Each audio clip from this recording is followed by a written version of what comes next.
yesterday and it died on me while I was driving. So today we're going to determine whether or not there's water in the gas. So I'm getting ready to drain the tank, and if that doesn't show me anything, I'm going to end up pulling the bed, replacing the two fuel pumps, fuel filter, and probably the pressure regulator, and see if that will give us some idea as to why it died on me. Dying while driving is never good. You lose power steering and power brakes. Alright, well, once I get started, I'll give an update.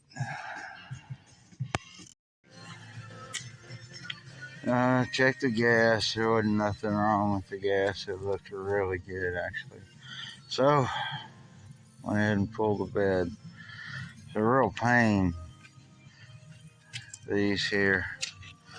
You can see what I ended up doing. First, I just cut a notch, thinking, okay, I'll put a screwdriver in it and lock it down.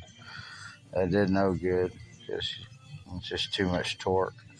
Then I cut it to where you could put a crescent wrench on it, and just, it's too much of a pain. We got one off that way, but it took a ridiculous amount of time. So I decided to go ahead and just cut squares, which I was able to knock down the top part. But seeing as how the bottom part is like the same, almost like an oval, I ended up having to just basically knock with a sledgehammer and rod, knock them down. And a couple didn't even want to do that, so I ended up having to get up under it and cutting them. But here, the one I had to cut, I was able to wedge a 2x4 between the frame and the bed and get my disc grinder in there just to grind that bolt off, which made it all the worthwhile. On the other side, I guess I just grounded them to a point where they slid down through there, because there really wasn't any hanging on that side, just the side with the gas tanks and the gas lines, of course.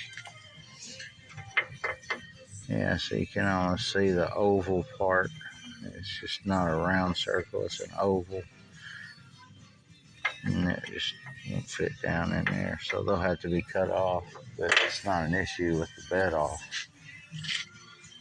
So with that done, what I'm going to do is I just check the power to the front tank, and the front tank's getting power here. So I went ahead and just got one good one instead of two cheap ones, because the back one, it still works, I just don't think it's working right. I don't think it's giving enough pressure. So we're going to replace the front one, because it somewhere along the line, it's either a bad pump or there's a connection inside that's lost connection. So we're going to try to fix it. That way it'll end up giving me both tanks back, even though one didn't work as it should.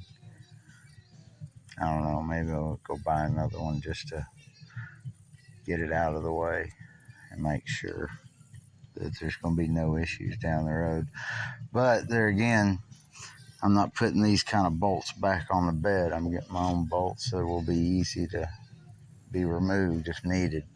So it won't really be an issue pulling off the bed anymore. Alright, well, that's it for now. I guess I'll do another one when I get that out and see exactly what's wrong with it. Adios. Okay. The pump will come out with the assembly attached to it, and the hose is on, but only one way. I mean, you got to twist it. Hopefully we didn't crack any of the pressure lines when we were bending the hose, because I tried like the Dickens to get them off with the little tool, the plastic tools, and they would just not budge off of the assembly. So I decided to just try to pull it hooked up, and so far so good. But if you look, all these little connectors here have just basically disintegrated off, and whoever designed this is just a real botard, because it could be simple. Had a real issue with the filter. It's all up under there, under the frame. Had to go ahead and drop the tank just to get to it. So that's next. Went ahead and soldered this instead of bolting it. Some good solder and then some good silicone. And we should be good there, hopefully. As long as we can get it back in the tank hole. Alright, so next we're gonna try to finish pulling off the filter. And then the regulator will really be the only thing left. Alright, I'll do another one once I got the tank back on. Bed is back on somewhat. Everything back here looks good. It really took a lot to get that locking washer in there. It's got 5 different points. It has to go under 5 different tabs. It's a pain. I would not advise having to do it. Now all we got to do is figure out how to scoot the bed up. Alright, I'll do one more when I get the regulator in and the bed back on and start it. Figured out a way to get the bed back on with just me.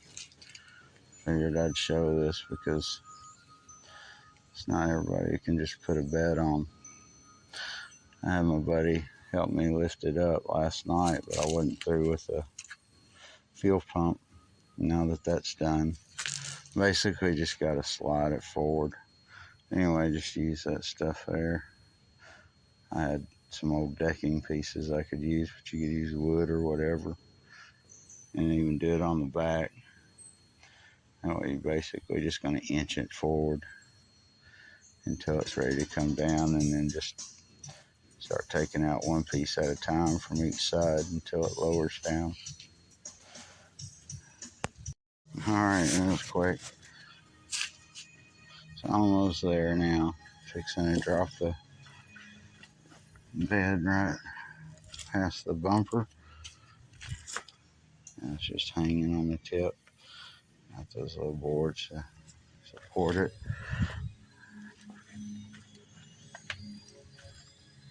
And it just basically slides forward just a little bit more. And we'll start removing the decking pieces. Alright, adios. Alright, it's almost down. Almost about where it needs to be. Forgot to say that before you start taking it off, go ahead and set your 2 rear bolts. That way everything will stay good and aligned. Don't tighten them down or anything because they're still at an angle. But it helps once it's starting to sink them. So we'll pull the rest of this out and be done. Adios.